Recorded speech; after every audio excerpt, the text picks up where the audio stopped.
Dan bagi kami semua yang mendengarkan rekaman, baik melalui media sosial lainnya, berikan kami kerendahan hati untuk tetap belajar.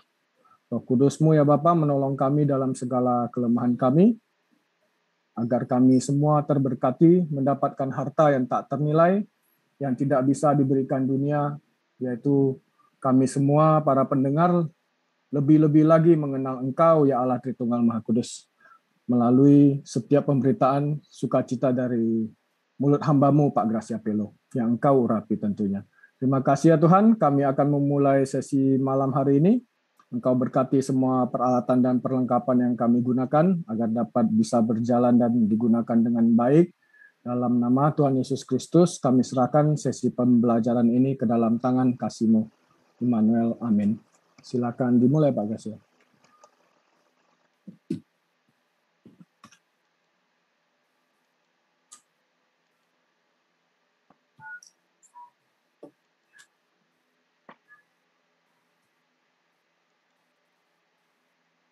Oke, shalom, selamat malam, bola-bolanya manis dan semua keluarga besar Iman Rasuli. Malam hari ini kita masuk ke kursus teologi Murtadin Mu'alaf ke 47.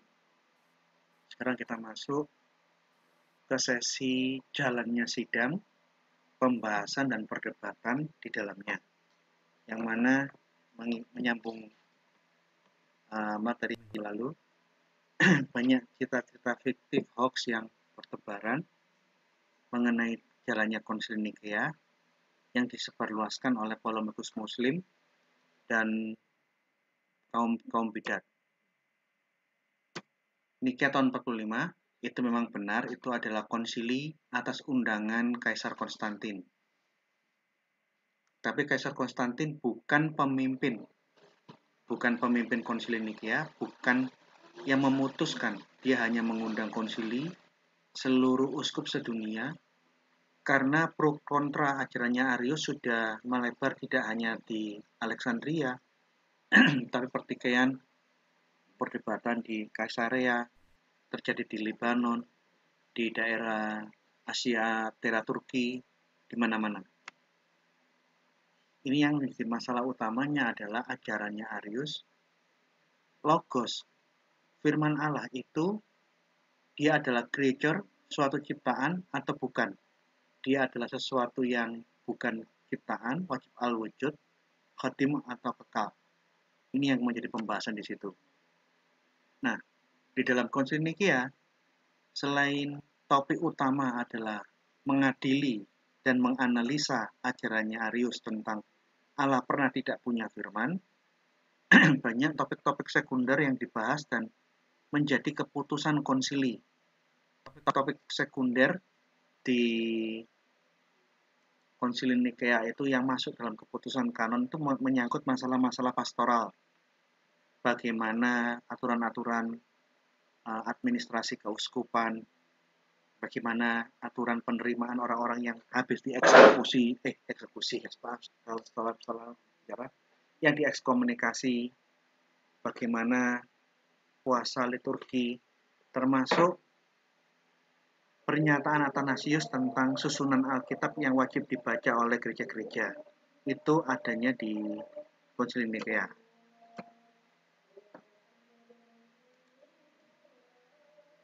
Nah, pada waktu Konsili Nikea, gereja sejak awal melakukan suatu pengujian itu yang fair. Orang yang dituduh mengajarkan ajaran sesat tidak disiksa, tidak dipukul, dipanggil, dan diberi kesempatan untuk mempertanggungjawabkan ajarannya. Arius diberi kesempatan membela diri dan mengulas ajaranmu apa, seperti apa, dan dasar-dasar ajaranmu ayat-ayatnya mana. Kemudian setelah Arius menjabarkan, menguraikan ajaran-ajarannya, dia diuji, dibantah, disanggah oleh para uskup senior yang hadir pada waktu itu. Konsili ini dihadapangi oleh 318 uskup sedunia. Satu uskup itu bisa membawahi satu negara. Jadi kalau kita lihat jumlah uskup yang hadir, itu sangat-sangat banyak dan jangkauannya memang sedunia. Dan di dalam notulensi perdebatan Nikea, Konsil Nikea, terjadi perdebatan sengit antara Arius yang ngotot bahwa Allah pernah tidak punya firman, firman Allah itu ciptaan, dia baru ada setelah diciptakan Allah, didebat oleh para uskup menjadi perdebatan yang sangat cukup menarik. Bahkan di dalam catatan sejarah, ada uskup Nikolaus, uskup yang sudah tua, dia tidak sabar, dia mungkin orangnya temperamental kayak Petrus, atau kayak Yohanes, anak-anak Sabdi, Zebedius. Yohanes dan Yakobus itu di dalam catatan bapak-bapak gereja dan tulisannya Yesus, dia disebut anak-anak guru, the son of thunder. Mereka adalah orang-orang yang cepat, temperamental. Ya, mirip kayak saya juga ngamukan, tapi saya bukan pendendam. Uskup Nikolaus yang tidak tahan mendengar kepelin-pelanan dan kengeyelan Arius di depan sidang. Dia sudah tidak bisa punya dasar untuk mempertahankan Allah pernah tidak punya firman, tapi ngotot. Uskup Nikolaus sudah menampar mulutnya Arius. Bagi Uskup Nikolaus itu penghinaan. Allah pernah tidak punya firman dan berulang-ulang mengatakan Yesus adalah ciptaan perdana. Dia lebih rendah dari Allah, dia bukan Allah, tetapi dia maha. Dia memiliki kebesaran di atas semua ciptaan. Persis ajarannya saksi Yehova, Oneness, dan Unitarian. Nah, kekurangannya Uskup Nikolaus tidak bisa menahan diri, sehingga mulut Arius di dalam sidang waktu itu ditampar sama Nikolaus. Kelemahannya Arius, dia memaksakan ide-ide logos Helenisme di dalam bahasa-bahasa PB. Padahal Alkitab yang dipakai orang Kristen itu bersumber semua dari tulisan-tulisan Yahudi. Andai kata ada bahasa Yunani yang dipakai dalam perjanjian lama contohnya, itu bahasa Yunani Septuaginta. Jadi hanya alih bahasa ke dalam bahasa Yunani yang lebih familiar di saat itu, namun ide-idenya adalah ide-ide Yudaisme asli, ide latar belakang Semitik. Logos Alkitab sama sekali berbeda dengan logos Helenisme yang dipahami Arius yang berusaha dimasukkan ke dalam gereja. Firman Allah, logos adalah ciptaan, Allah pernah tidak punya logos, itu murni ajaran Helenisme yang dipaksakan masuk di dalam kekristenan oleh Arius. Contoh, Alkitab mengatakan Septuaginta, logos itu terjemahan dari Davar Elohim. Itu kekal. Tidak ada yang menciptakan Allah, menciptakan firman Allah. Itu bukan suatu creature, bukan sebuah makhluk. Sedangkan logos Helenisme, logos itu memiliki awal, pernah tidak ada, keberadaannya diadakan. Di dalam logos Alkitab, firman Allah dan Allah itu di dalam satu entitas Allah yang esa. Bukan entitas yang terpisah seperti logos Helenisme. Antara Allah dan logos itu dua entitas yang berbeda dan beda derajatnya pula. Entitasnya terpisah dan derajatnya pun berbeda. Logos Alkitab, Davar Elohim, itu pencipta, bukan ciptaan seperti logos Helenisme.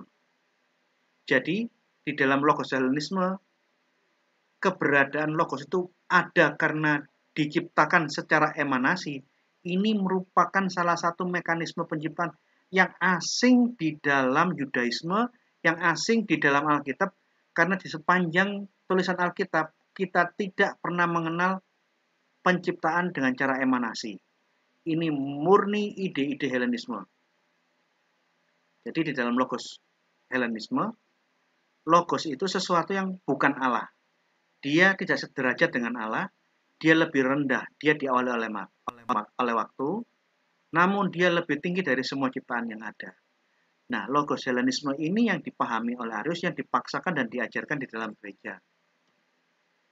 Oleh karena itu, Arius dipanggil untuk mempertanggungjawabkan ajarannya di hadapan semua uskup sedunia. Pertanyaan yang paling umum yang mematikan buat Arius adalah Yohanes pasal 1 ayat 3. Segala sesuatu diciptakan Allah melalui firman-Nya. Yohanes pasal 1 ayat 3. Ini pertanyaan yang sangat kuno yang diajukan kepada Arius yang nggak bisa dijawab Arius. Jikalau segala sesuatu diciptakan Allah melalui firman-Nya, tanpa firman tidak ada segala sesuatu yang jadi dari segala yang dijadikan. Lah bagaimana Allah menciptakan firman-Nya? Kalau segala sesuatu diciptakan hanya melalui firman, nah kalau firman itu tidak ada, gimana cara Allah menciptakan firman-Nya? Ini pertanyaan yang sangat kuno, yang ditanyakan, yang tidak bisa dijawab Arius, dan Arius hanya ngeyel, berasumsi sana, asumsi sini, menunjukkan ayat-ayat Alkitab Yesus adalah yang sulung, menurut pengertiannya sendiri, yang tidak cocok dengan ayat-ayat yang lain. Firman itu adalah Allah, artinya firman itu satu substansi, satu esensi dengan Allah. Karena dia tidak terpisah dari Allah, firman Allah ada di dalam Allah, maka firman Allah itu adalah Allah.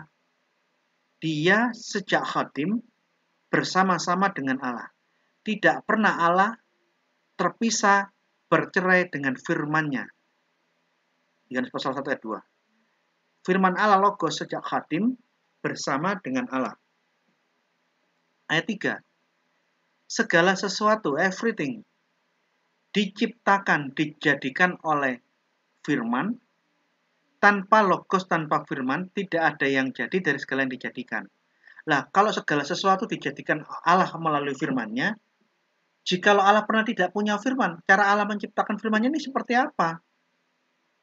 Nah, ini adalah satu pertanyaan yang sama sekali tidak bisa dijawab.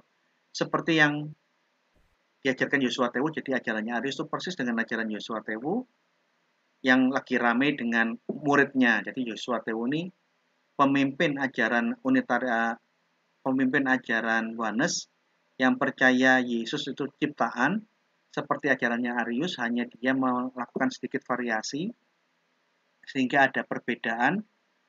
Yesus firman Allah itu suatu ciptaan menurut ajarannya Oneness, itu agak sedikit berbeda dengan saksi Yehova, tapi substansinya saksi Yehova atau Unitarian atau Oneness yang diajarkan Yosua Tewu, Yesus pernah tidak ada, dia suatu makhluk yang baru ada setelah diadakan oleh Allah. Yuk kita dengarkan.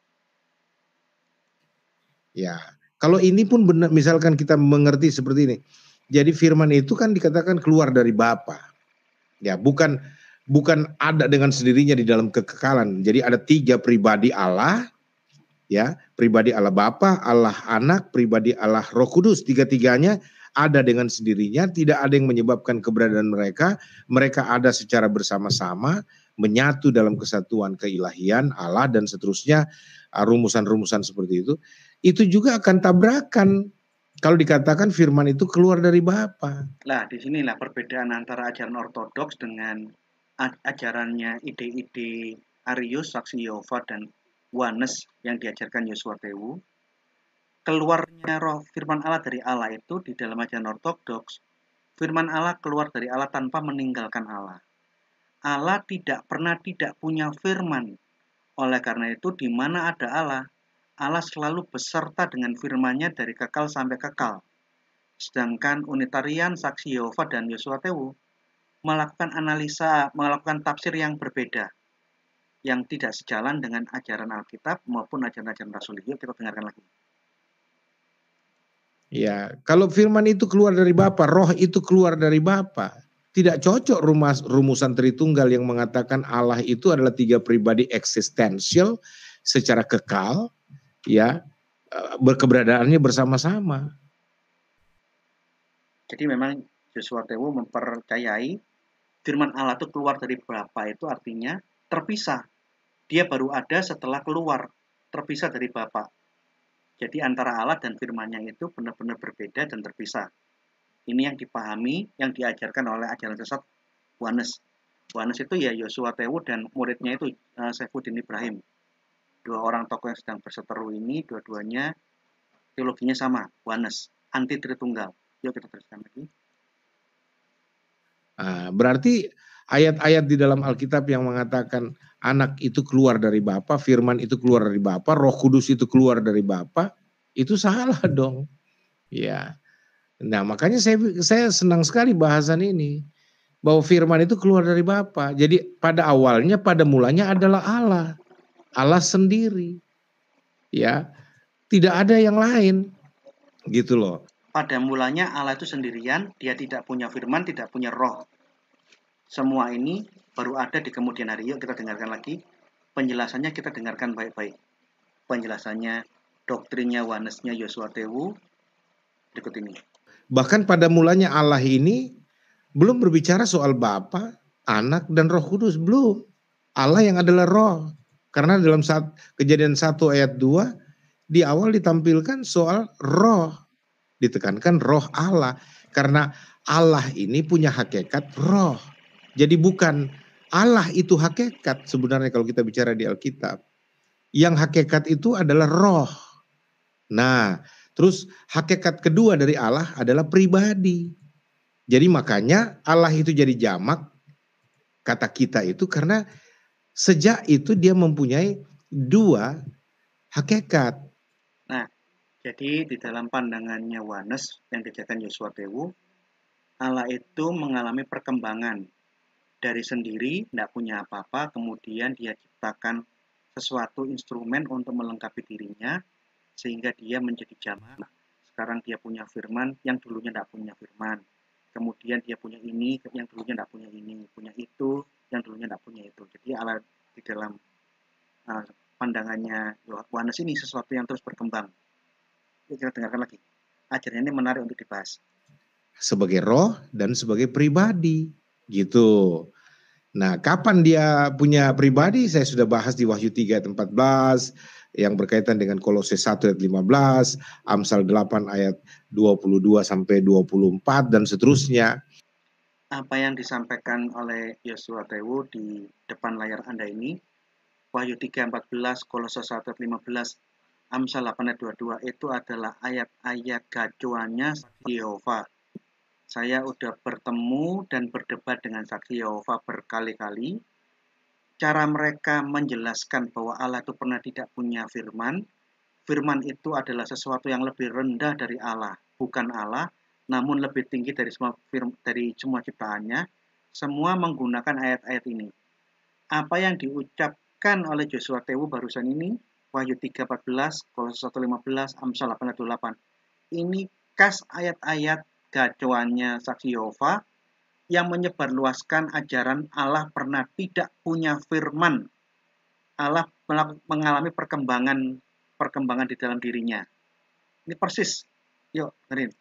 Yang mengatakan bahwa Yesus sebagai penciptaan yang pertama, yang sulung, itu dikatakan yang disalahpahami oleh saudara-saudara dari saksi Yehova, itu tidak berbicara penciptaan di luar diri Allah. Jadi Allah membentuk bagi dirinya sendiri sebelum dia menciptakan segala sesuatu, sebelum dia membuat semua yang lain ada, dia bagi dirinya dulu. Yang roh itu, yang tidak berbentuk, yang maha hadir memenuhi semuanya, itu dia membentuk bagi dirinya satu pribadi. Nah, varian yang diajarkan oleh Yosua Tewu, Allah itu pernah tidak punya firman. Bedanya, saksi Yehova menjelaskan firman itu diciptakan Allah di luar Allah. Tapi Yosua Tewu dengan ide yang sama, Allah pernah tidak punya firman, tetapi untuk dia mengalami perkembangan dan memperbaiki diri, Allah menciptakan firman itu di dalam dirinya. Jadi bedanya, firman Allah itu makhluk di luar Allah atau makhluk di dalam Allah. Ini beda-bedanya. Tapi dua-duanya tetap adalah sesuatu makhluk, suatu creature, sesuatu yang baru ada setelah diadakan. Hanya bedanya itu tadi. Saksi Yehova dan Unitarian mengatakan itu penciptaan firman Allah, Yesus diciptakan itu di luar Allah. Yosua Tewu mengatakan Yesus itu suatu ciptaan yang ada di dalam diri Allah. Kemudian pribadi inilah kemudian yang menjadi prototipe atau blueprint penciptaan manusia, yang dikatakan baiklah kita menciptakan manusia menurut gambar dan rupa kita.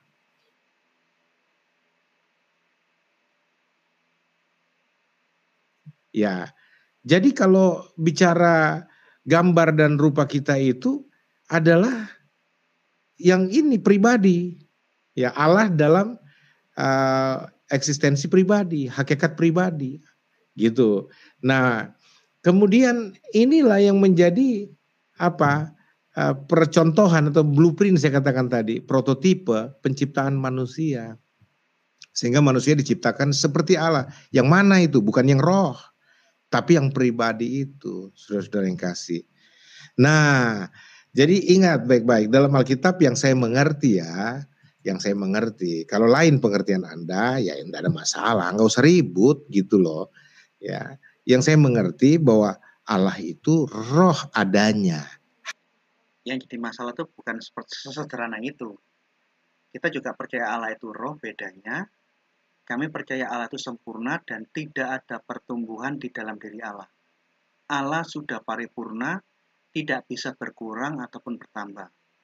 Sedangkan ajaran Oneness yang Anda ajarkan, yang juga diajarkan kepada muridmu Saifuddin Ibrahim adalah Allah mengalami perkembangan dan pertumbuhan.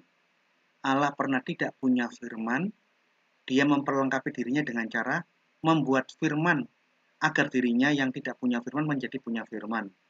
Nah, konsep Tuhan yang bertumbuh, Tuhan yang kekurangan, Tuhan yang memerlukan sesuatu yang lain di luar dirinya, Tuhan yang memerlukan ciptaan untuk melengkapi dirinya, itu sesuatu yang asing buat seluruh ajaran rasuli. Allah kekal dari kekal, Allah itu sempurna dari kekal sampai kekal. Tidak mungkin dia memerlukan makhluk untuk melengkapi dirinya. Disinilah perbedaan antara Oneness yang diajarkan oleh Yosua Tewu dengan PD-nya, dengan iman rasuli. Yuk kita dengarkan lagi yuk. Hakikat dasarnya, hakikat awalnya adalah roh gitu. Roh yang bertumbuh. Kemudian Allah membentuk bagi dirinya satu pribadi. Maka sejak itu Allah itu roh dan pribadi ilahi Allah gitu itu roh loh. primitif. Pribadi ya tentu tidak, kalau kita bicara pribadi Allah ini. Jadi di dalam pandangannya Yosua Tewu, Allah itu roh, awalnya roh yang primitif, yang penuh kekurangan, kemudian dia berkembang, mengalami modernisasi, sehingga dia bertumbuh dengan menambahi kekurangan-kekurangannya. Ini yang di dalam ajaran Yosua Tewu, Oneness. Maha sempurna ya. Sempurna Nah, sejak itulah jamak dalam Balas. pengertian dua hakikat Allah itu. Ini penuh falasi. Bagaimana mungkin dia mengajarkan Allah itu maha sempurna? Elohim. Di saat yang dia gambarkan itu Allah mengalami pertumbuhan, dia memerlukan makhluk, bantuan makhluk untuk memperlengkapi dirinya. Ini sesuatu yang kontradiksi. Kalau Allah maha sempurna, dia tidak bisa bertambah, tidak bisa berkurang. Apalagi Allah memerlukan ciptaan untuk memperlengkapi dirinya, sehingga dia menjadi jamak. Jadi di dalam uraiannya Yosua Tewu ini banyak sekali bahasa yang membingungkan dan falasi. Tapi mau tidak mau ya inilah ajarannya Oneness yang diajarkan Yosua Tewu. Yuk. Kata kita, nah yang pribadi ini menjadi semacam blueprint penciptaan manusia. Oke, ini yang saya pahami, saudara-saudara. Sehingga kalau bicara dia adalah yang awal dan yang akhir, terjawab pertanyaan para mualaf, teman-teman yang sudah terlanjur murtad, yang tidak mengerti hal ini ya. Apalagi saya punya saudara sudah berangkat tanpa pengertian, saudara Insan Mokoginta. Padahal saya sudah coba menjelaskan hal ini, dia juga ya antara terima nggak terima karena sudah terlanjur basah gitu loh maksudnya. Jadi mereka bertanya, kalau Yesus itu Alfa dan Omega, yang awal dan yang akhir, dia yang pertama, berarti ada yang membuat dia menjadi yang pertama. Mereka bertanya, kalau Yesus itu Alfa dan Omega, yang awal dan yang akhir, dia yang pertama, berarti ada yang membuat dia menjadi yang pertama. Mereka bertanya, kalau Yesus itu Alfa dan Omega, yang awal dan yang akhir, dia yang pertama, berarti ada yang membuat dia menjadi yang pertama. Jelas, saya ulangi 3 kali, bahwa Yesus itu pernah tidak ada. Allah pernah tidak punya firman, sehingga Allah memerlukan untuk membuat firman-Nya. Yesus yang awal dan yang akhir, dalam pengertian, dia tidak ada dan diadakan oleh Allah. Dia punya awal, dan nanti pada akhirnya dia akan menjadi nihil, menjadi tidak akan berakhir.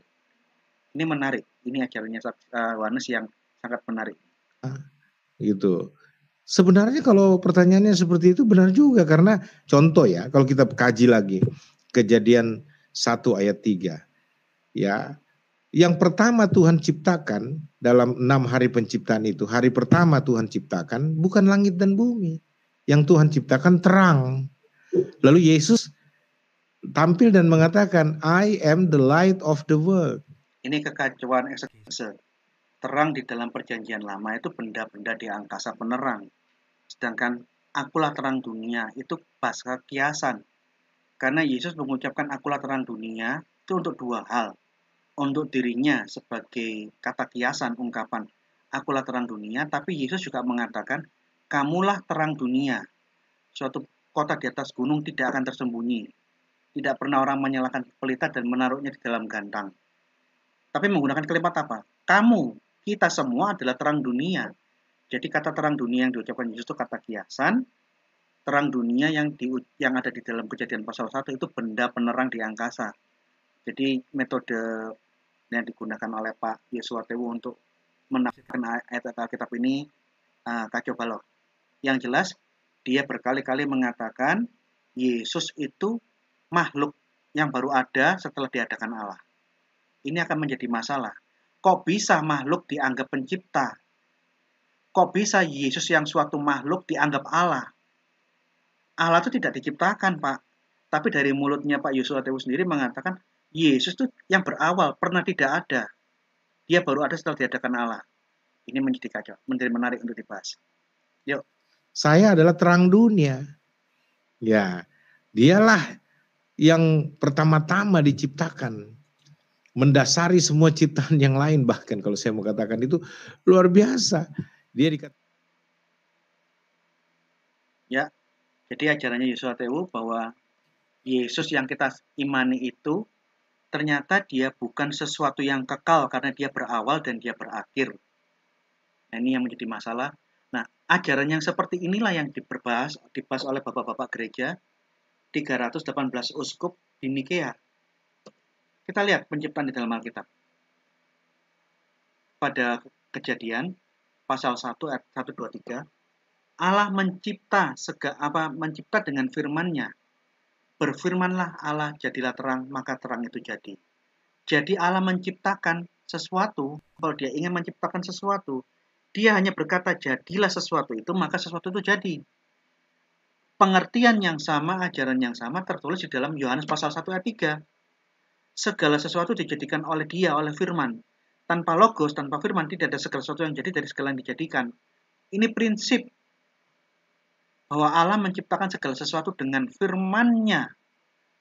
Ini penegasan di dalam kitab Ibrani.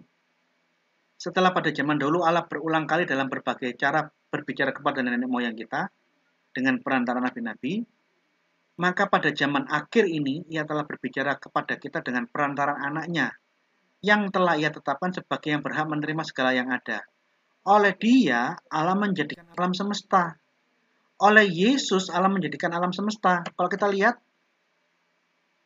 segala sesuatu dijadikan oleh firman Allah. Tanpa firman Allah tidak ada yang jadi dari segala yang dijadikan. Surat Ibrani mengatakan, yang menciptakan alam semesta itu adalah Yesus. Ini cocok dengan iman Kristen karena Yesuslah firman Allah. Yesus adalah firman Allah yang turun menjadi manusia. Oleh karena itu, di dalam kitab Ibrani pasal 1 ayat 2, alam semesta dijadikan oleh Yesus. Karena Yesus adalah firman Allah. Anak atau logos adalah pencipta. Ini pernyataan Alkitab. Yang jadi masalah penciptaan firman Allah. Ini menjadi menarik.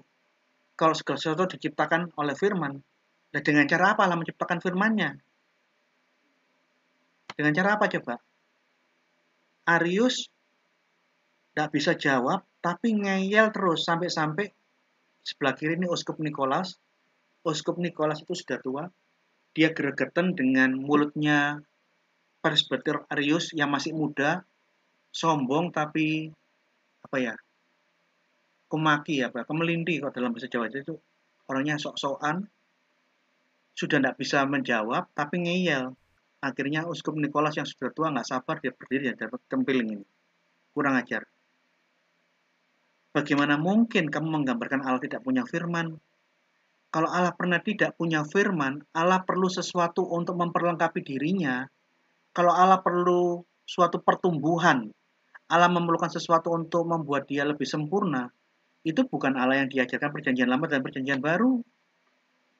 Oleh karena Arius nyerocos terus ngeyel bahwa firman Allah itu ciptaan, Allah pernah tidak punya firman, ditempiling sama Uskup Nikolaus.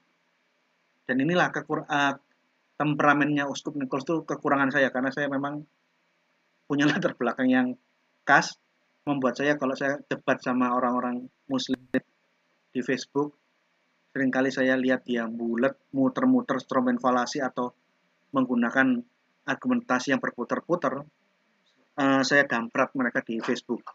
Ini salah satu kekurangan saya. Karena kamu tidak jujur. Begitu kalah argumentasi, kamu berusaha buat lempar topik baru dan muter-muter sambil berolok-olok kirim gambar-gambar porno. Nah, saya kan tidak sabar. Kekurangan saya di situ, saya nggak sabar. Saya kayak Nicholas samprot langsung. Ini kekurangan saya. Ini ada meme, Arius di sebelah kiri ditempiling sama Uskup Nikolaus. Kurang ajar mulutmu ya. Tuhan kok dibilang tidak punya firman. Allah kok perlu memperlengkapi diri. Yesus adalah logos firman Allah yang kekal. Yesus adalah penciptaan alam. Yes. Kita tanya semua orang Kristen, jawabannya pasti linear. Jawabannya nyambung. Yesus adalah firman Allah yang kekal, yang satu dengan Allah. Kalau Yesus adalah firman Allah, berarti dia pencipta alam dong, karena Allah menciptakan segala sesuatu dengan firman-Nya. Iya, amin. Loh, ini yang jadi aneh. Kalau Yesus diimani sebagai sesuatu yang pernah tidak ada, Yesus itu berawal seperti ucapannya Arius atau ucapannya Yosua Tewu, bagaimana mungkin sebuah ciptaan mencipta? Bagaimana mungkin sebuah ciptaan dibilang pencipta? Ini yang suatu kerancuan. Di dunia ini hanya dua, pencipta dan ciptaan. Yang bisa mencipta itu pencipta. Makhluk ciptaan tidak mungkin bisa mencipta. Ciptaan tidak bisa mencipta. Karena itu, ciptaan tidak pernah mendapat gelar sebagai pencipta. Karena ciptaan tidak bisa mencipta, ciptaan pasti bukan pencipta. Nah, kalau ciptaan bisa mencipta, ini falasi. Inilah yang menjadi falasi yang muncul di dalam ajaran Saksi Yehova, Arius maupun ajaran Yohanes. Termasuk ini juga ada muncul di dalam ajaran Islam. Di dalam Islam, kalau kita teliti Al-Quran, ada dua macam pencipta di dalam Al-Quran. Contoh di dalam surah Al-Maidah 10, dan ingatlah di waktu kamu membentuk, mencipta dari tanah suatu bentuk yang berupa burung dengan izinku. Kemudian kamu meniup kepadanya, lalu bentuk itu menjadi burung sebenarnya dengan seizinku. Jadi Yesus dibilang membentuk. Ini bahasa Arabnya takluku. Di saat kamu anta halak. Takluku itu kata domirnya kamu, anta. Dengan kata dasarnya itu kata aslinya halak. Halak itu mencipta.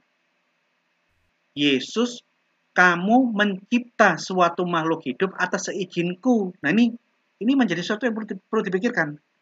Takluku itu kata halak, to create something, to create, to mencipta. Di dalam bahasa Ibrani-nya bara. Nah, dari kata halak mencipta, muncullah kata kholik, pencipta. Nah, yang menarik di dalam surah Al-Maidah 110, kata halak yang menjadi kata kholik di dalam ayat Al-Maidah 110, takluku, itu dipakai untuk Yesus. Ini menarik ini. Tapi apa namanya? Saya pernah diskusi sama orang Muslim, Yesus mencipta atas seizin Allah lah.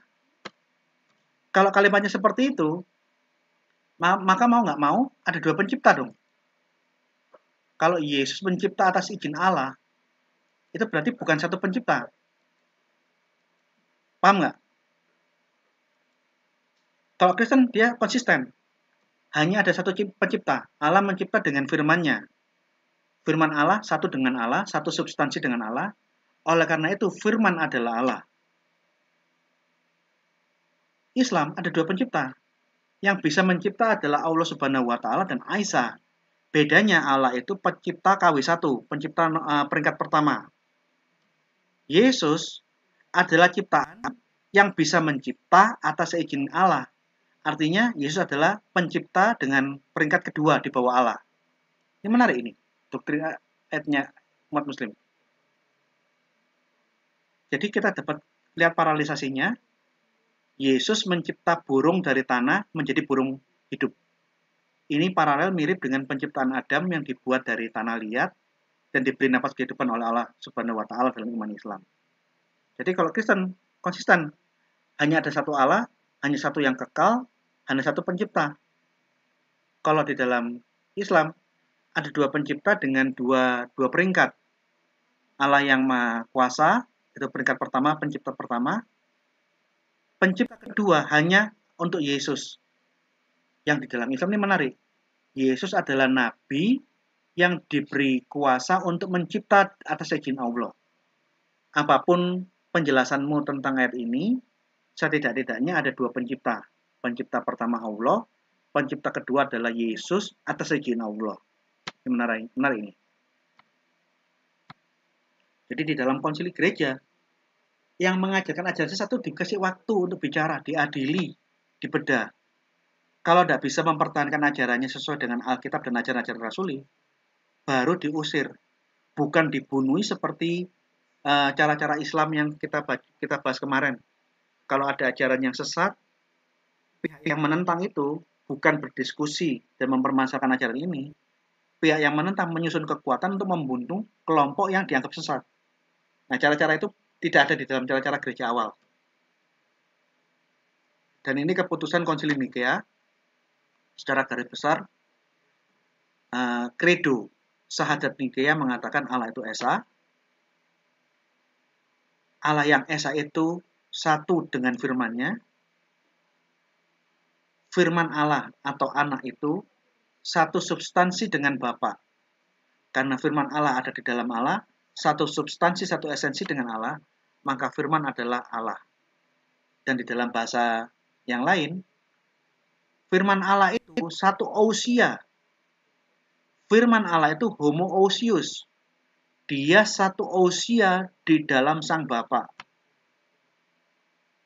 Yang mana firman yang satu ousia, yang satu substansi dengan Allah, berinkarnasi demi keselamatan kita. Oleh karena itu, firman Allah itu tidak pernah diawali oleh waktu. Jadi, cara pandangnya si Yosua Tewu, Wanes termasuk muridnya yang lagi berantem sama gurunya, Saifuddin, Yesus itu yang awal dan yang akhir. Dimaknai sebagai dia pernah tidak ada, kemudian ada, yang suatu saat dia akan hilang. Ini sesuatu yang asing. Karena di dalam Quran pun, di dalam surah ke-57, surah Al-Hadid, surah Al-Hadid nomor 3, gelar yang awal dan yang akhir juga ada, persis dengan yang kita baca di dalam Wahyu pasal 21 ayat 7. Tapi di dalam Quran itu sama maknanya dengan kekristenan. Yang awal dan yang akhir itu adalah gelar untuk Allah, untuk Yesus. Yesus adalah Allah. Di surah Al-Hadid, huwa al-awalun wal akhirun. Itu adalah ayat untuk Allah. Jadi ini menarik. Ada Joshua Tewu, Wanes, yang memaknai ayat itu di luar ajaran pengertian yang rasuli, yang tidak sesuai juga dengan pengertian Islam. Nih, kita lihat Credo Nikea.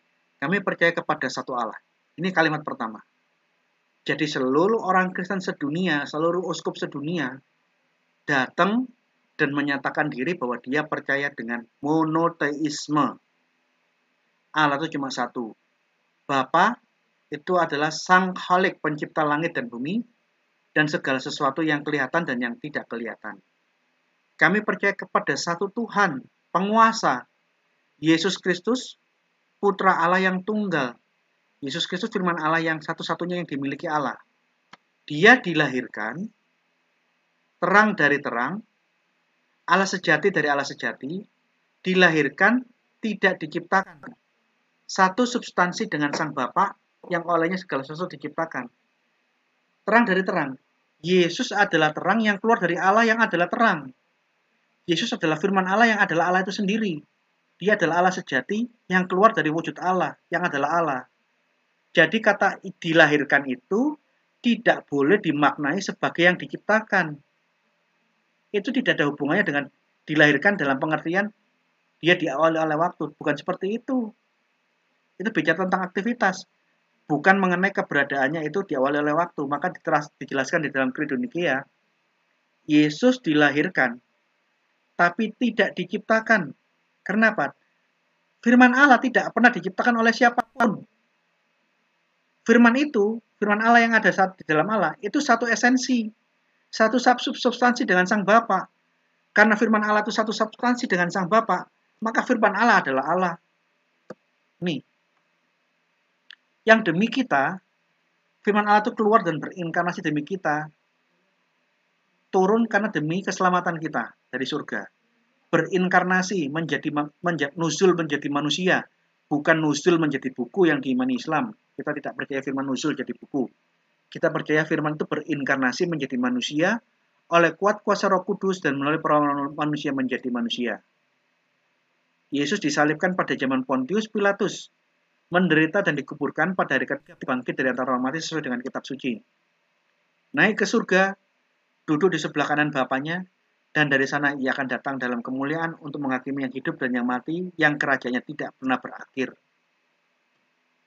Ya, kami percaya kepada Roh Kudus. Selesai. Ini Credo Nikea sampai di sini. Ya, kami percaya kepada Roh Kudus, karena di dalam Konsili Nikea, perdebatan utamanya adalah membahas masalah firman Allah itu ciptaan apa tidak.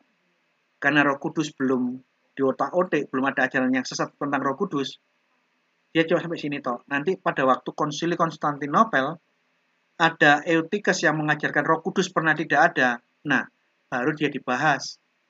Kok bisa Allah pernah ada tapi dia tidak punya roh? Ini dibahas nanti di Konsili Konstantinopel, sehingga nanti Konsili Sahadat Credo Nikea dilengkapi dengan frase-frase tambahan di Konstantinopel. Itulah yang disebut dengan Credo Nikea Konstantinopel.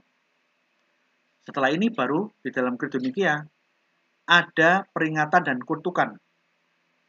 Barang siapa yang berkata bahwa ada waktu, bahwa Allah pernah tidak, bahwa anak Allah, bahwa Logos pernah tidak ada, siapa yang pernah mengatakan Logos firman Allah tidak ada, atau sebelum Logos itu dilahirkan, dia tidak pernah ada, tidak eksis, atau bahwa Logos itu diciptakan dari tidak ada, creatio ex nihilo. Barang siapa yang mengatakan Logos itu creatio, yang menciptakan dari tidak ada menjadi ada, atau Logos itu merupakan substansi atau esensi yang berbeda dari Sang Bapa. Jadi firman Allah itu sesuatu yang berbeda dari Sang Bapa, atau dia adalah suatu creature, atau subjek yang mengalami perubahan dan pergantian. Barang siapa yang mengajarkan firman Allah Logos itu mengalami perubahan dan pergantian, atas semua ini gereja rasuli yang universal mengutuk ajaran ini. Jadi yang mengajarkan Allah pernah tidak punya firman, sebelum firman dilahirkan firman itu tidak ada, atau firman itu mengalami perkembangan, pertumbuhan, perubahan, atau firman Allah itu adalah substansi yang terpisah dan berbeda dari Allah, itu terkutuk. Ini ajaran sesat. Ini bunyi keputusan Konsili Nikea. Nanti tambahannya di dalam Konsili Konstantinopel, dan kami percaya kepada Roh Kudus, Tuhan pemberi hidup, yang keluar dari Sang Bapa dan yang bersama Sang Bapa dan Anak disembah dan dimuliakan, yang berbicara kepada para nabi, dan kepada satu gereja yang kudus, universal dan rasuli, dan kami mengaku satu baptisan untuk pengampunan dosa, kami menanti kebangkitan orang mati dan kehidupan di zaman kemudian. Amin.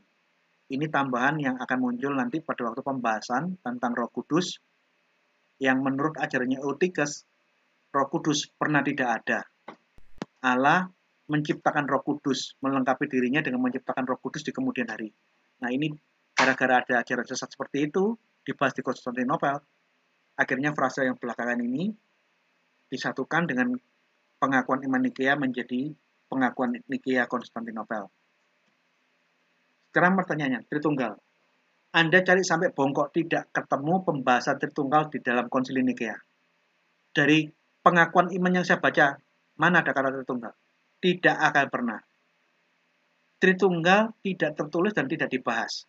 Tetapi substansi ajaran Tritunggal itu yang dipertahankan di dalam Konsili Nikea,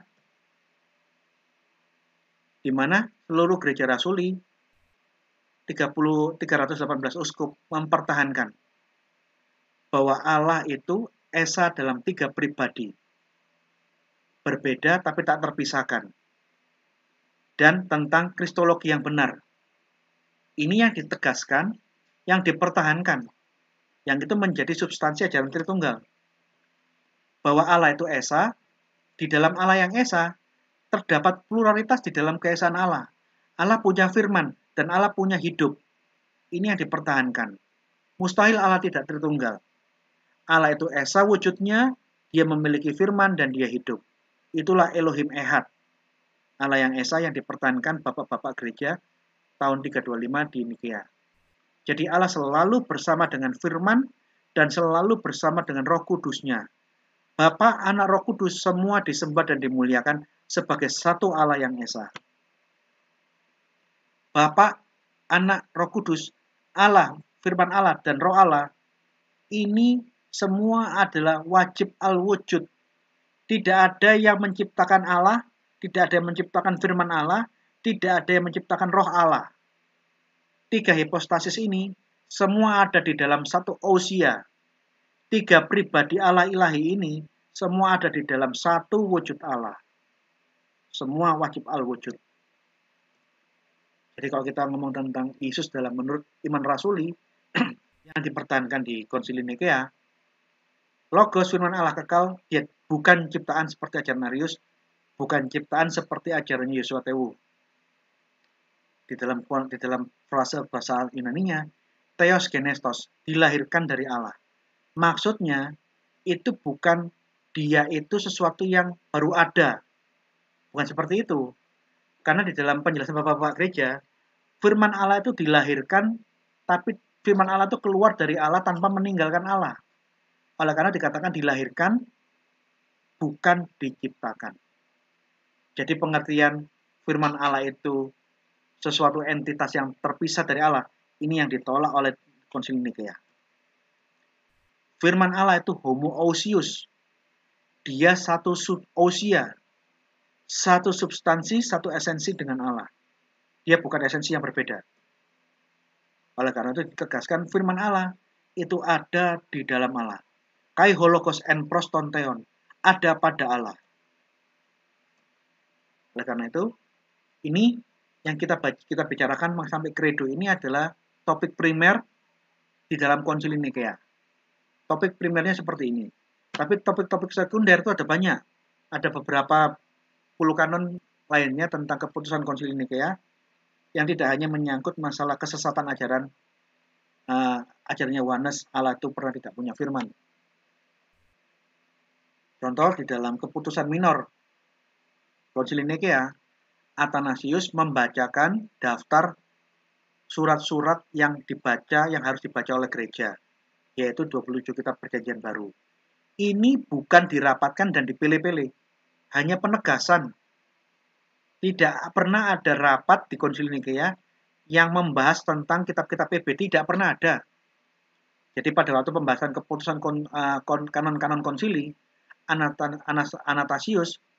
Athanasius membacakan 27 kitab perjanjian baru. Jadi ini bukan penentuan kitab-kitab perjanjian baru seperti hoaxnya Polemikus Muslim. Kita tidak pernah milih ini yang dipakai, itu yang nggak dipakai, nggak pernah ada. Athanasius hanya membacakan tentang daftar kitab yang dibaca semua gereja. Hanya membacakan, itu keputusan minor. Kenapa? Sebelum ini dibacakan, ini sudah dibaca semua gereja. Hanya ini dimasukkan dalam konsili sebagai penegasan. Inilah kitab-kitab yang kita pakai. Kemudian aturan-aturan pastoral yang lain tentang keuskupan, penerimaan kembali bidat-bidat, sanksi-sanksi gereja terhadap bidat-bidat itu seperti apa. Ini contoh ya. Nih, kok ada orang yang sakit, dia itu dikebiri oleh bangsa barbar, dia boleh menjadi imam. Tapi kalau dia mengkebiri dirinya sendiri, dia tidak boleh jadi imam.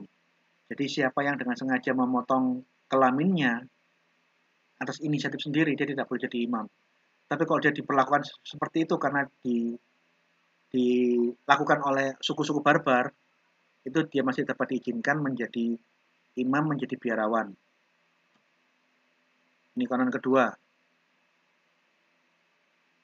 Ini tentang bagaimana menerima kembali orang yang bertobat, bagaimana dia menjadi katekumen, terus yang ada yang menemani dia sampai dibaptis. Mengenai wilayah jurisdiksinya, Alexandria itu mencakup sampai ke Afrika Utara. Pentapolis, Libya, semua itu di bawah jurisdiksinya Alexandria. Jadi kalau Syria itu arahnya ke timur. Arab, India, Indonesia, menurut aturan-aturan beberapa gereja kuno, itu di bawah yurisdiksi Ortodoks Syria. Afrika di bawah yurisdiksi Ortodoks gereja Alexandria. Ini mengenai penghormatan kepada Uskup Yerusalem di kanon ke-7. Nah, jadi saya ingin kembali di dalam dunia Islam, pembahasan teologi Islam ini jalannya agak terlambat karena orang Kristen sudah membahas ini di abad ke-4. 300 tahun pertama tidak ada permasalahan tentang firman Allah dan Allah. Baru abad ke-4 awal baru ada pemikiran yang nyeleneh bahwa Allah pernah tidak punya firman. Akibat pemikiran nyeleneh ini, akhirnya semua uskup dipanggil untuk mengadili ajaran ini. Nah, apa yang ditolak di abad ke-4 oleh Kristen, ini menjadi doktrin utama di dalam dunia Islam 350 tahun pertama. Ini menarik. Karena di dalam Islam itu nampaknya mengenai hukum fikih, halal haram, sunnah makro itu lebih dulu dipahami, diajarkan, dan diskusi mendalam tentang teologi tentang Allah dan kealahan ini mengikuti di belakangan. Oleh karena itu, yang kita bisa lihat ajaran-ajaran sesat Kristen yang ditolak gereja sedunia abad pertama, malah ini yang menjadi doktrin utama Islam di seluruh kekhalifahan Islam. Kekhalifahan Islam sedunia, doktrin awalnya adalah Mu'tazilah, yaitu ajaran yang mirip dengan ajaran yang ditolak, dikutuk oleh gereja di abad ke-4. Jadi ajaran bidat Kristen yang di anatema gereja sedunia Okumene itu menjadi doktrin utamanya Islam di abad 3 abad pertama. Arianisme, Unitarian, Saksi Yehova, Yohanes, Yesuatewu itu persis mirip dengan ajaran Mu'tazilah yang ada di dalam Islam yang menjadi doktrin negara Islam. Oleh karena itu, di malam hari ini saya menyerukan siapa yang orang-orang Kristen yang sempat mengikuti ajaran-ajaran sesat seperti yang diajarkan Yesuatewu atau Saifuddin Ibrahim itu anak rohaninya Yesuatewu yang sekarang berantem dengan bapak rohaninya yang sama-sama Wanes, termasuk murtadin yang banyak menggunakan ajaran-ajaran Unitarian karena sama mirip dengan ajaran Muslim yang sekarang bergabung dengan Saksi Yehova dan Wanes. Saya serukan dari sini kembali ke ajaran yang benar. Anda capek-capek menjadi pindah agama dari Islam, dari Kristen, sampai Kristen kalian mengajarkan ajaran Saksi Yehova, Wanes, Saksi Yehova, Unitarian, gak ada gunanya. Kamu tetap di agama yang lama atau sama masuk ajaran satu sama aja, kamu gak bakal selamat. Ayo, jadi saya himbau, termasuk Yesuatewu, mungkin Anda setelah kita tegur, mengingatkan berkali-kali kekeliruan ajaranmu bahwa Allah itu mengalami pertumbuhan, Allah mengalami perkembangan, bertobatlah. Kami semua penganut iman rasuli akan menyambut Anda dengan tangan terbuka. Kalau Yesuatewu dan yang semua anak didiknya mau bertobat mengikuti ajaran rasuli. bahwa Allah tidak pernah terpisah dari firman-Nya. Allah tidak pernah terpisah dengan rohnya. Firman Allah dan roh Allah itu kekal satu di dalam Allah yang Esa. Ini iman kita.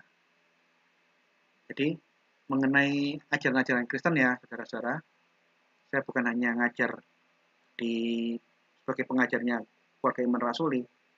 Saya ini cukup sibuk karena saya diminta tolong oleh banyak orang. Ini ada satu keluarga juga, ini baru dari Jawa Timur. Dia bilang umurnya 66 tahun, sekeluarganya sudah tidak lagi menganut agama Islam. Dia kepin ketemu saya welcome, silakan datang, ayo kita diskusi. Jadi bukan hanya saya ngajar, tapi saya juga mendampingi orang-orang yang mengalami hidayah, mengerti tentang iman Kristen. Satu persatu saya layani. Yang bertobat, bagi saya, masalah di baptis yang lain-lain itu gampang. Belajar dulu iman yang benar. Supaya Anda bisa membedakan mana yang ortodoksi, mana yang bid'ah. Kalau kalian pindah dari agama yang lain, masuk ke ajaran Kristen yang bid'ah, nggak ada gunanya. Lebih baik kamu di agama yang sama, agamamu yang sebelumnya. Kamu masuk ke Kristen, kamu mengikut ajaran bid'ah. Atau memasukkan ajaran-ajaran Islam di dalam kekristenan kita. Ya tidak bisa seperti itu dong. Anda yang masuk ke dalam iman Kristen harus belajar tentang iman Kristen yang benar. Jangan masukkan ajaran-ajaran Islammu di dalam teologi Kristen. Ada hal yang sama, tapi banyak hal yang tidak sama yang bertolak belakang. Jadi, ingat, kita harus belajar mulai dari ortodoksi. Tetapi ortodoksi pun tidak bisa berdiri sendiri. Ortodoksi tanpa ortolatri dan ortopraksi nggak ada gunanya. Jadi ya seperti ramenya Yosua Tewo dan saksi Saifuddin Ibrahim itu kan yang memalukan. Ortodoksinya yang nggak beres, dia mengajarkan Allah itu pernah tidak punya firman, Yesus ciptaan. Tapi ternyata ada indikasi bahwa perilaku moralitasnya pun juga bermasalah. Ortodoksi dan ortopraksi. Jadi selama ini kalau khotbah itu apa, topeng kah? Itu omong kosong semua kah? Mulutnya ngomong firman tapi kelakuannya tidak sesuai dengan apa yang diucapkan. Saya serukan siapapun, karena saya tidak tahu seperti apa kebenarannya Joshua Tewo dan Saifuddin. Ya, andai kata ada yang punya kekurangan, sudahlah sama-sama saling bertobat. Bertobat dari dosa-dosa kedagingan, kalau ada. Bertobat dari dosa-dosa ajaran, kembali ke ortodoksi. Semua keluarga iman, keluarga besar, keluarga iman rasuli akan menyambut siapapun orang yang sempat salah jalan untuk kembali ke iman yang benar. Kita semua akan menerima. Tapi kalau ngotot, ya kita sudah di luar kemampuan kita. Ini yang lain. Bukan hanya saya berkonsultasi, tapi saya juga sering membimbing orang Kristen maupun orang pertobat baru yang dia diserang oleh kawan-kawannya yang dari agama lain untuk diajak kembali ke Kristen. Contoh ya, ini orang Kristen ini. Dia ingin menjelaskan iman Kristen yang sering diserang. Saya membantu kasih jawaban. Dia tanya, ngechat saya jawab. Kalau dia mempermasalahkan firman menjadi manusia, lah sekarang pertanyaannya, kenapa kamu mempercayai firman jadi buku? Kok bisa firman Allah yang kekal, yang turun menjadi buku, ini kok bisa sobek? Masa yang kekal ini bisa sobek? Bisa dibakar pula oleh Utsman. Masa yang bisa dibakar, bisa disobek, bisa dibuang di got, ini adalah dia yang kekal? Ini kan logikanya tidak masuk akal. Dia diskusi, dia lapor bahwa orang ini mendiskusikan masalah ini, tapi orang yang diajak diskusi itu malah marah-marah dan caci maki. Terus saya kasih contoh, firman yang menjadi manusia dibunuh, mati, 3 hari bangkit dari maut. Sekarang pertanyaan, firman yang jadi buku, kalau dibakar, apakah bisa kembali seperti semula? Firman yang menjadi manusia, naik ke surga, apakah firman yang jadi buku bisa terangkat ke surga? Firman yang jadi manusia menyembuhkan penyakit lepra, firman yang jadi buku apa bisa sembuhkan penyakit lepra? Atau sembuhkan panuan? Sanggup? Setelah dia diskusi, setiap kali ada pertanyaan, dia selalu tanya ke saya jawab. Dia meneruskan masukan-masukan saya di dalam grup-grup debat, dia lapor, udah menang Pak, terima kasih Pak Gracia. Firman jadi manusia dihujat. Lah kalian sendiri orang-orang Muslim mengimani firman jadi buku. Jadi setiap kali ada yang kesulitan dia tanya, saya berikan jawaban. Yang kayak gini nih bisa Kristen bisa Islam. Ada seorang ibu-ibu murtadin di luar pulau. Pada waktu jadi Kristen, manajernya dan teman-temannya, teman-teman sekolah kuliahnya itu malah menyerang dia. Saya hampir setiap hari itu memberikan jawaban-jawaban. Kamu ditanya apa? Saya kasih jawaban ini. Pak, bagaimana dengan ini? Saya jawab. Sampai akhirnya ustadz-ustadz dan orang-orang yang berusaha menekan dia untuk kembali ke Kristenan bingung, kamu kok bisa jawab ya? Sampai mereka akhirnya mungkin agak mengendurkan serangan. Nah, di dalam chatting ini, ustadz yang berdebat dengan orang yang saya backup, Shalom Pak, Ustadz yang kemarin saya debat akhirnya live group, nggak tahan dengan argumentasi-argumentasi yang disampaikan oleh anak ini. Nih, ini saya pun dapat masukan dari yang lain lagi. Ini lucu, Nandar, saya dapat laporan bahwa Nandar, menurut kata Badut Nandar, dengan Injil Apokrif, dia membela Basiledes. Jadi Basiledes, pengajar Gnostik, itu dianggap benar oleh Nandar. Saya diskusikan. Kalau Nandar, yang di dalam bahasanya chatnya dia itu Badut Nandar percaya membela Basiledes, berarti Nandar harus percaya Yesus itu Allah. Karena Basiledes mempercayai Yesus itu Allah. Karena Yesus itu adalah Allah, dalam imannya Basiledes, Allah tidak mungkin mati. Oleh karena itu Yesus diserupakan. Ya kan? Jadi kalau mau berusaha membela Basiledes, kamu mau berkelit kemanapun, kamu akan menjilat ludahmu sendiri. Nandar membela Basiledes, Basiledes percaya Yesus itu adalah Allah kok. Karena Basiledes percaya Yesus adalah Allah, Yesus tidak mungkin mati. Ini imannya Basiledes. Jadi dia mau cari-cari kayak gimana pun, dia akan menemui jalan buntu. Nah, yang kayak gini yang menjadi yang saya kerjakan. Jadi banyaklah kita belajar supaya kita tahu mana yang lurus, mana yang bengkok, mana ajaran yang benar, mana ajaran yang heterodoks. Bukan untuk apa-apa, supaya kita nggak keliru. Tapi ingat, jikalau kita sudah percaya iman yang benar, ini antara iman dan perbuatan harus jalan. Iman tok tanpa perbuatan itu ngedabrus omong kosong, tidak bisa. Iman tanpa perbuatan itu mati. Buktikan perbuatan kita sejalan cocok serasi dengan yang kita imani. Oleh karena itu ortodoksi sebagai langkah awal tidak boleh berjalan sendiri, dia harus nampak pada otolatri, ibadah yang benar.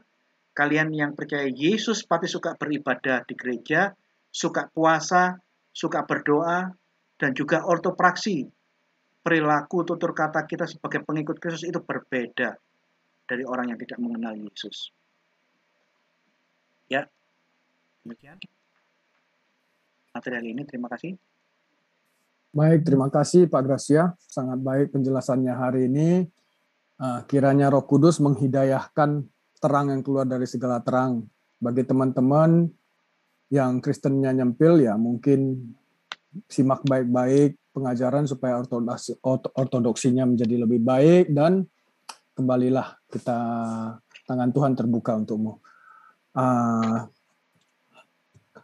Karena berhubungan hari ini Pak Gracia Pelo ada kegiatan lain, kita informasikan info yang lebih singkat ya. Dukung pelayanan kami di Keluarga Iman Rasuli ya, dan juga tentunya pelayanan Pak Gracia Pelo ini di layar masing-masing sudah tertera bagaimana cara bergabung langsung ke channel Pak Gracia Pelo di YouTube, dan juga selanjutnya bagi teman-teman yang membutuhkan buku-buku teknik-teknik apologetika dan kaos-kaus kaligrafi Arabik, bisa dipesan. Ini adalah tokonya Pak Gracia Pelo di www.tokopedia.com/Inyomanis. Selanjutnya cara bergabung dengan kami Keluarga Iman Rasuli di layar masing-masing sudah tertera, bisa melalui 3 cara ya, Telegram ya di t.me/Keluarga Iman Rasuli, sebelah kiri bawah barcode-nya, dan barcode sebelah kanan bawah adalah untuk bergabung dengan kami melalui website di www.imanrasuli.com, atau bisa juga langsung join di Jom Sersan 24 jam, ada ID-nya dan passwordnya sudah tertera. Teman-teman bisa screenshot dan kapan jam bisa bergabung dengan kami biar kita belajar bersama. Dan untuk selanjutnya saya serahkan ke Bang Scott untuk membacakan pertanyaan yang telah masuk, dan sekalian ditutup aja Bang Scott ya untuk mempersingkat waktu. Silakan Bang Scott. Baik, kita langsung ke pertanyaan ya. Terima kasih Pak Gracia untuk materinya hari ini. Pertanyaan hanya 2 saja. Pertama, ini dari Wiwin. Mungkin secara singkat aja Pak, ini dia tanya, sejak kapan sebetulnya ajaran oneness ini bermula dan dipopulerkan oleh siapa? Silakan Pak Gracia. Di tahun 1920-an kalau nggak salah. Barusan abad sekarang. Jadi selama 1900 tahun kekristenan berdiri, tidak pernah ada oneness. Oneness itu baru sempalan gereja Pentakosta. Sempalan. Yang ini berkembang, pernah masuk di Indonesia di tahun 60-an. Gereja Pentakosta Kesatuan, tapi tidak berkembang. Dan masuknya di zaman sekarang ini lebih berkembang karena melalui gereja-gereja Pentakosta. Gereja-gereja Pentakosta yang mainstream, kesusupan ajaran oneness, disebarluaskan oleh Yesus Tewu akhir-akhir ini. Ini akhirnya menjadi marak, menjadi polemik. Tapi yang ingin saya sampaikan di dalam pengajian malam hari ini, kalau kita semua seperti murtadin, orang datang japri saya satu persatu, Pak saya sekeluarga jadi Kristen, Pak saya sama ibu dan kakak saya jadi Kristen, hanya bapak saya yang belum. Satu persatu datang. Ada yang minta dibaptis, saya bilang gampang baptis, belajar dulu. Kalau kita semua memahami ajaran doktrin iman Kristen yang rasuli, ngadepi Islam itu gampang. Ngadepin Islam polemikus Muslim, kelompok-kelompok mualaf yang suka mencaci maki Kristen, mereka tidak akan pernah bisa berdiri di hadapan kita kalau kita memahami tentang ajaran-ajaran tentang doktrin Kristologi. Contoh, seperti yang saya contohkan. Ini saya mau tunjukkan HP saya, orang-orang yang saya dampingi, laki, perempuan, mantan Muslim, atau orang-orang Kristen yang belajar berapologetika. Semua ustadz-ustadz kelompok agama lain yang menyerang kekristenan itu gelundung semua di saat kita ngomong tentang kekekalan Allah dan firman-Nya. Kristen konsisten. Firman Allah ada di dalam Allah. Karena firman Allah satu di dalam Allah, maka hanya ada satu Allah. Tidak ada dua, karena firman di dalam Allah. Firman adalah Allah. Nah, sekarang ditanyakan ke Islam. Firman kekal, Quran kekal. Tapi dia satu dengan Allah apa enggak? Tidak. Berarti apa? Ada dua ini. Ini ada dua. Quran itu kekal, yang tidak sama dengan Allah, yang sama-sama kekal. Allah kekal bisa mencipta. Quran kekal bisa mencipta apa enggak? Tidak ada satu orang Muslim yang mengatakan Quran bisa mencipta, enggak ada. Artinya apa? Ada dua yang kekal, Allah Subhanahu wa Ta'ala yang kekal, yang bisa mencipta. Kedua, ada Quran yang kekal, tapi tidak bisa mencipta. Beda sama Kristen. Yesus firman Allah bisa mencipta? Bisa. Allah seperti diciptakan oleh Yesus? Iya. Yesus firman Allah? Iya. Satu dengan Allah? Iya. Konsisten. Hanya ada satu Allah yang kekal. Yesus. Nah, kalau kita semua belajar dan paham tentang ini semua dan belajar perbandingannya, kita bisa menjelaskan dengan baik. Contoh tadi, surah Al-Maidah 10. Baru sadar nggak bahwa di dalam Islam itu ada dua pencipta. Allah sebagai pencipta yang peringkat pertama, tapi ada ciptaan, ada nabi yang bisa mencipta, yang bisa melakukan khalaq atas izin Allah. Sekalipun ini ada frase Nabi Isa bisa mencipta atas izin Allah, berarti Isa ini ada pencipta yang kedua, derajatnya lebih rendah dari Allah. Nah, dari sini aja sudah menjadi satu pertanyaan. Jadi Islam tidak mengajarkan ada satu pencipta segala-galanya, tapi ada dua pencipta. Allah pencipta, tapi ada makhluk ciptaan yang kedua yang lebih rendah dari Allah, yaitu Nabi Isa, yang punya kemampuan mencipta atas izin Allah. Mau tidak mau ini ada dua pencipta, KW1 dengan KW2. Ini menarik ini. Karena kalau kita belajar bahasa Arab, di dalam website, di dalam internet, kata khalaq itu kata mencipta yang hanya boleh untuk Allah. Tapi nyatanya di dalam Al-Quran, ada satu ayat di surah Al-Maidah 10, kata khalaq ini dipakai untuk nabi, untuk manusia. Ini menarik ini. Ini problem di Islam ini. Karena setelah khalaq, kata kedua itu menjadi ja'a. Jadi apa sesuatu yang ja'ala. Jadi bahannya sudah ada tapi dirubah bentuknya, kualitasnya menjadi sesuatu yang lain. Tapi kalau kun fayakun yang seperti ini khalaq itu hanya untuk Allah dan untuk Yesus. Nah, kita yang para murtadin yang dan para mu'alaf yang mau belajar kekristenan, kalau bisa memahami tentang iman Kristen yang primer ini, bahwa Allah satu dengan firman-Nya, tidak mungkin Allah tidak punya firman. Untuk ngobrol dengan Muslim, waduh gampang banget. Dan selama saya melayani di dalam dunia apologetika, belum pernah saya mendapatkan lawan yang membuat saya tidak bisa berkata-kata. Sebaliknya, mereka satu persatu kan gelundung-gelundung. Bahkan ya, orang Kristen yang baru pertama kali masuk di dalam dunia apologetika, asalkan di belakangnya itu saya membackup dia, ustadz-ustadznya ngelundung semua. Karena mereka terbiasa hanya untuk mencaci maki dan menyerang kekristenan, tapi mereka kurang tidak sadar untuk autokritik, introspeksi. Nah, begitu dikasih pertanyaan yang senada, mereka kebingungan. Oke, yang lainnya? Baik, pertanyaan yang berikut dari Pak Dave. Dia bertanya, bagaimana tanggapan Pak Gracia terhadap Rabbi Simeon ben Yochai menyatakan di dalam kitab Zohar, yaitu datang dan lihat misteri kata YHWH. Ada 3 tingkatan, masing-masing ada sendiri-sendiri, namun mereka adalah satu dan begitu bersatu sehingga tidak dapat dipisahkan satu dengan yang lain.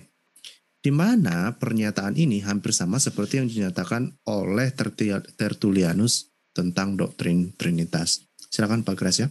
Ya, ini mengenai kitab Zohar. Kitab Zohar itu adalah kitab mistik Yahudi. Di dalam Yahudi itu cara menafsirkan Taurat itu ada 3. Pardes, Pesat, Remes, Pardes. Di itu apa ya? Pardes, Pesat, Remes. Yang terakhir Sot. Sot ini cara menafsirkan secara mystical, secara rohani. Di dalam kitab Zohar, tulisan rabi-rabi kuno Yahudi, tertulis jelas tentang ketritunggalan Allah versi Yahudi. Bahwa di dalam Allah Elohim yang ehad, ada 3 hal yang berbeda dari Allah, yang semuanya adalah satu Elohim yang ehad. Yang kajian ini saya kirimkan di grup-grupnya Iman Rasuli, kajian kitab Zohar oleh Yahudi Mesianik. Kajian tentang kitab Zohar ini menjadi sebagai jembatan untuk menunjukkan bahwa ajaran Elohim Ehad di dalam 3 pribadi, Allah satu dengan firman dan rohnya, itu bukan sesuatu yang baru. Hal yang senada sudah ditulis oleh rabi-rabi kuno Yahudi di dalam kitab Zohar. Jadi mulutnya Yahudi Rabinik di pasca abad 11. Di atas zamannya Rabi Rasi, ataupun rabi-rabi yang sekarang ini, yang menuduh Tritunggal, yang adalah Elohim Ehad, mereka propagandakan Tritunggal adalah Salat So Elohim. Ini ngawur. Tritunggal bukan 3 Allah. Tritunggal itu Elohim Ehad. Allah tidak mungkin terpisah dengan firman dan rohnya. Allah, firmannya, dan rohnya itu satu Elohim Ehad. Tetapi demi menghina dan menista agama Kristen, rabi-rabi Yahudi termasuk pengikutnya Yahudi KW si Valen dan kawan-kawan itu menganggap Tritunggal difitnahkan sebagai Selosim Elohim, Selosa Elohim, 3 ilah yang terpisah. Ini ngawur. Kita tidak pernah mengatakan Allah dan firman Allah 2 Allah yang terpisah, tidak pernah. Allah itu selalu satu, ini firman Allah di dalam Allah, bukan 2 yang terpisah. Makanya di dalam Credo Nicea dikatakan, barang siapa yang mengatakan firman Allah itu substansi yang terpisah dari Allah, terkutuk. Barang siapa yang mengatakan firman Allah pernah tidak ada, terkutuk. Barang siapa yang mengatakan firman Allah itu mengalami pertumbuhan, dia tidak sempurna, dia mengalami perkembangan, terkutuk. Itu kan ada di dalam pengakuan iman nikah yang tadi kita baca. Jadi, kalau kita belajar Yudaisme kuno, kita akan temukan banyak sekali kemiripan-kemiripan tulisan di dalam Yudaisme kuno dengan kekristenan. Mengenai Tritunggal, ini kita bisa baca di dalam kitab Zohar di jilid ketiga. Yang punya kitab ini yang saya tahu di Malang itu Pak Bambang Nurseno, di Surabaya yang punya Pak Heni Sumali. Di Malang itu dipajang di rak buku di Museum Cafe di sebelah kiri atas. Itu kitab Zohar. Yang mana buku ini sudah dibaca sampai sama Pak Bambang. Saya belum pernah baca, minjem pun belum pernah. Hanya saya melihat di rak buku, kitab Zohar dipasang di atas. Jadi tidak ada yang baru di dalam kekristenan. Karena apa? Karena kekristenan ini memang muncul dari tengah-tengah Yudaisme. Jadi kalau kita melihat kemiripan doktrin Kristen dengan Yudaisme kuno, itu wajar.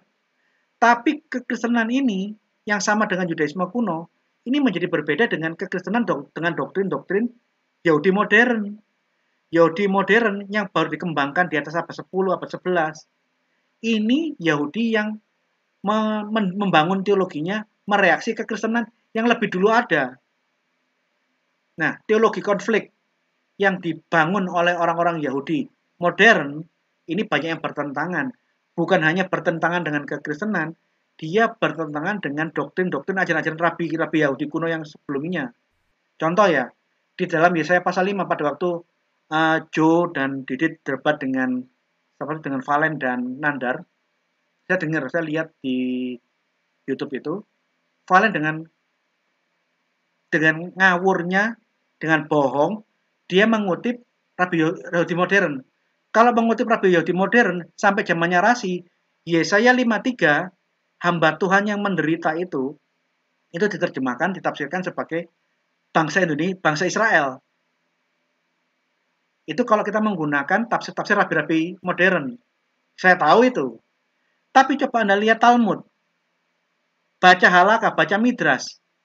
Baca tulisan Baba Batra, Baba Takuma. Yohanes 53. Baca Targum Yonatan. Yesaya 53 itu bukan bangsa Israel. Sekian banyak literatur Yahudi kuno mengatakan Yesaya 53 itu adalah Mesias, person tunggal. Sama persis dengan yang dipahami orang Kristen. Jadi kekristenan, ajaran-ajarannya itu paralel dengan doktrin-doktrin Yahudi kuno. Kalau di kemudian hari Yahudi modern mengembangkan tafsir yang berbeda karena dia kepingin konflik bertentangan dengan Kristen, ini beda lagi. Jadi yang disampaikan oleh si Valen waktu dia gabung sama Nandar dan tanpa malu-malu dia mengatakan bahwa Elohim Israel itu adalah Elohim yang menurunkan Al-Quran. Elohim yang sama. Jadi Elohim Abraham, Ishak dan Yakob yang diimani orang Yahudi itu adalah Tuhan yang mengatakan surah An-Nisa nomor 24 bahwa dia mengizinkan semua umatnya boleh meniduri istri orang lain asalkan istri orang lain itu adalah budak dan tawanan perang. Ini kan tidak masuk akal ini. Tapi ya mungkin karena Valen itu butuh sesuatu, butuh dukungan dari Muslim sampai dia mengucapkan suatu pernyataan-pernyataan yang tidak masuk akal. Yang jelas apa yang disampaikan oleh Valen waktu debat dengan Didit Juli, dia hanya menggunakan tafsir-tafsir Yahudi modern yang mana Yesaya 53 sejak zamannya Rasi di abad 11 itu berbeda dengan tafsir-tafsir Yahudi sebelum abad 11. Oleh karena itu kalau ngadepin kajian-kajian yang tadi ditanya oleh Pak siapa itu, kalau kita melihat kajian-kajian Yudaisme kuno, Kristen itu mirip sama paralel dengan doktrin-doktrin yang diajarkan oleh rabi-rabi Yahudi kuno. Tapi kalau dengan Yahudi yang sekarang, kalian orang Yahudi sekarang ini, kalian adiknya orang-orang Kristen. Kita jauh lebih tua. Kita sudah ada sejak tahun 30. Doktrin-doktrin Yahudi modern itu baru eksis dikembangkan di atas abad 9 ke atas. Kalian itu adik, anak kecil. Ya, yang saya sampaikan cuma kira-kira begitu. Jadi jangan minder ketemu dengan orang-orang Yahudi selama dia menggunakan tafsir-tafsir Yahudi modern. Gali tulisan-tulisan literatur Yahudi kuno untuk menghantam Yahudi modern. Kita sama dengan Yahudi modern. Terima kasih. Baik, terima kasih Pak Gracia. Satu lagi ini, mungkin ini sebetulnya pertanyaan yang nyeleneh ya, tapi saya pikir ini menarik untuk dijawab. Apakah ini berarti bahwa teori Pak Joshua Tewu, ini pertanyaan dari Pak Suprapto ya, apakah berarti bahwa teori Joshua Tewu terpengaruh dengan teori Darwin, manusia berevolusi, Allah juga berevolusi? Gimana menurut Pak Gracia? Silakan Pak. Nah, saya kurang tahu ya, silakan tanyakan ke Joshua Tewu sendiri. Yang jelas dia mengatakan Allah dulu satu masih dalam bentuk yang primitif, di kemudian hari dia mengalami perkembangan, dia mengalami pertumbuhan, mengalami perlengkapan, dirinya dilengkapi. Yang mana ide tentang penciptaan firman Allah atau penciptaan Yesus ini agak berbeda dengan saksi Yehova. Saksi Yehova mengatakan firman Allah Yesus itu diciptakan terpisah di luar Allah. Yesus mengalami diawali oleh waktu. Dia ciptaan yang terpisah dari Allah. Nah, Joshua Tewu percaya Yesus itu ciptaan. Dia pernah tidak ada. Tetapi ciptaannya diciptakan, makhluk ini bukan diciptakan di luar Allah, tapi diciptakan di dalam diri Allah. Lah, apakah ini dia seperti apa ya? Tolong tanyakan Joshua Tewu lah. Karena saya kurang sama sekali melihat semua kalimat-kalimat yang diajarkan Joshua Tewu, termasuk ini yang diajarkan ke murid-muridnya, ke Saifuddin Ibrahim dan jemaatnya ini, sesuatu yang banyak falasi. Dia menggambarkan Allah yang mengalami perkembangan. Tapi dia mengatakan Allah itu maha sempurna. Sempurna apanya coba? Dia pernah kekurangan sesuatu. Untuk menutupi kekurangannya, dia memperlengkapi dirinya. Dia dibantu oleh makhluk ciptaan yang dia ciptakan. Artinya dia perlu bantuan. Masa sesuatu yang perlu penyempurnaan, sesuatu yang memerlukan perkembangan, perlu bantuan dari yang lain, dapat dikatakan dia sempurna? Dan seperti ini yang saya pahami. Allah sempurna pada dirinya sendiri. Dia sudah paripurna. Dia tidak perlu masukan, dia tidak berubah, tidak bertambah, tidak berkurang. Dia sudah sempurna di dalam keberadaannya. Aku yang membentangkan langit seorang diri. Dia tidak perlu penolong untuk menciptakan apapun. Siapakah yang menjadi penasihatku, kata firman Tuhan di dalam kitab-kitab para nabi.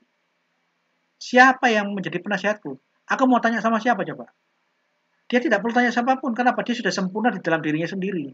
Jadi kalau ajaran-ajaran yang seperti ini, seperti yang tadi kita dengar di dalam pernyataannya Joshua Tewu, ya tolong tanyakan kepada orangnya sendiri. Saya hanya bisa mendoakan dan saya mengajak dari mimbar ini, Pak Joshua Tewu kembali ke iman Kristen yang benar. Firman Allah keluar dari Allah, bukan diciptakan. Firman Allah keluar dari Allah tanpa meninggalkan Allah. Firman Allah satu bersama dengan Allah. Allah ada di mana-mana, omnipresent, demikian juga firman-Nya yang ada di dalam Allah, omnipresent, omnipotent. Kami menyambut dengan terbuka siapapun pengikut ajaran Oneness untuk kembali ke dalam ajaran iman rasuli. Allah itu Esa, satu dengan firman-Nya dan satu dengan roh-Nya. Ketiganya ini Elohim Ehad. Terima kasih. Baik, kami sebelum kita tutup, kami ada informasi bahwa akan ada duet spesial apologetika KIR tanggal 9 April. Mohon dicatat Bapak Ibu yang mendengar, tolong dicatat di kalender, ditandai, dikasih waktu luang untuk mendengarkan ini.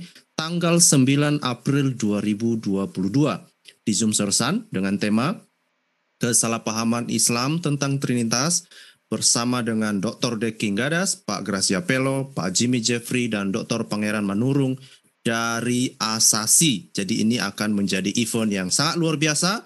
Kita juga mengharapkan banyak dukungan dari teman-teman. Kalau bisa, mari bergabung untuk siar semua acara ini supaya semakin banyak orang mengetahui kebenaran. Baik Pak, sebelum kita tutup dalam doa, apakah ada yang mau disampaikan terakhir sebelum kita tutup Pak? Tidak ada sih. Cuma ya para murtadin dan mu'alaf-mu'alaf yang kepingin kembali lagi ke iman yang benar, banyak-banyak belajar dan berdoa. Supaya kesalahpahaman-kesalahpahaman selama ini, fitnah-fitnah dan hoax yang disebarkan oleh siapapun dapat dinetralisir, kekristenan tidak seburuk, sebodoh, sejelek yang fitnah-fitnah yang diajarkan. Bahkan kalau Anda menyimak dengan hati yang tenang, pikiran yang jernih, Anda boleh sadar bahwa kekristenan yang dihina malah menunjukkan kemurnian ajarannya sebagai agama monoteisme yang paling sejati. Terima kasih, jangan berhenti belajar. Tapi ingat, sambil kita belajar ortodoksi, jangan pernah kita tinggalkan ibadah kita. Semakin kita belajar mengetahui ajaran-ajaran iman Kristen yang benar, semakin kita suka berdoa, suka berpuasa, suka beribadah. Yang mana ini semua harus berbuah dalam perilaku tutur kata kita, sehingga ortodoksi selalu sejalan dengan ortolatri, ibadah yang benar, selalu sejalan dengan ortopraksi.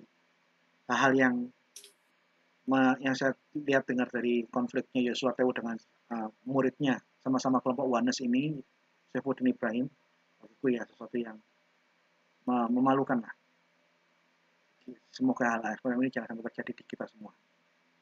Tanpa Tuhan, tanpa Roh Kudus, kita tidak akan mampu menghadapi dosa. Semakin banyak mengerti ajaran iman Kristen, semakin banyak berdoa dan rendah hati. Terima kasih, Tuhan memberkati.